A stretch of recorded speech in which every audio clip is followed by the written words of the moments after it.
नमस्कार, good morning everyone. Shri Swami Samarth. आज आपण बघणार आहोत उपमा कसा करायचा, रव्याचा उपमा कसा करायचा ते आज आपण बघणार आहोत.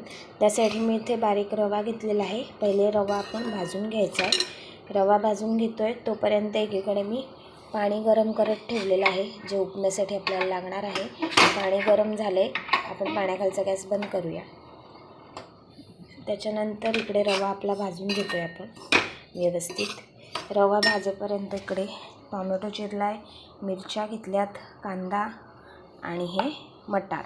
तुम्हाला मटार नको असेल तर मटार स्किप करू शकता, त्याच्याऐवजी तुम्ही बटाटासुद्धा घालू शकता किंवा नुसता कांदा, टोमॅटो आणि मिरची घेतली तरीसुद्धा उपमा खूप छान होतो. मटार आता माझ्याकडे आहेत म्हणून मी थोडेसे मटार घेतलेले आहेत.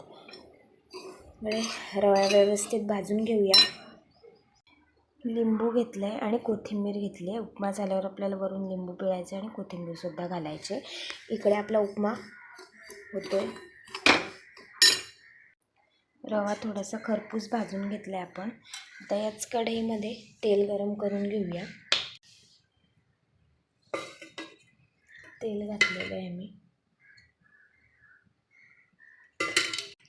तेल गरम झालं की याच्यात आपण मोहरी आणि जिरं घालून घेऊया.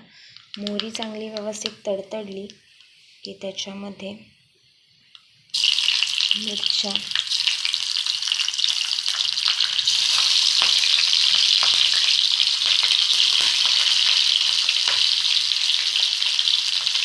तुम्हाला जेवढं तिखट हवं तेवढं तुम्ही मिरच्या घालू शकता. मिरच्या व्यवस्थित तडतडल्या की त्याच्यात लगेच आपण कांदा घालून घेणार आहोत.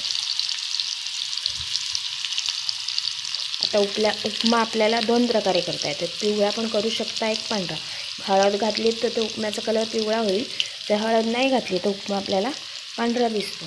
तर मी आता व्हाईट उपमाच करणार आहे, कारण का चैतन्याला व्हाईट उपमा आवडतो. त्याच्यानंतर टोमॅटो घालून घेऊया. हे व्यवस्थित मऊ झाल्यावर मग पुढची कृती चांगलं व्यवस्थित परतून घ्यायचं आहे.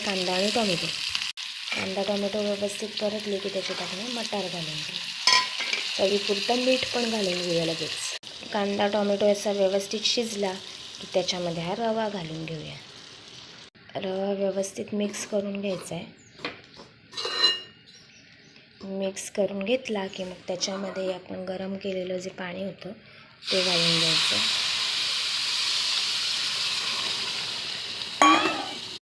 लिंबू पिळून घेऊया. चवीपुरती थोडीशी साखर घालून घेऊया आणि वरून कोथिंबीर घालूया. झाला आपला उपमा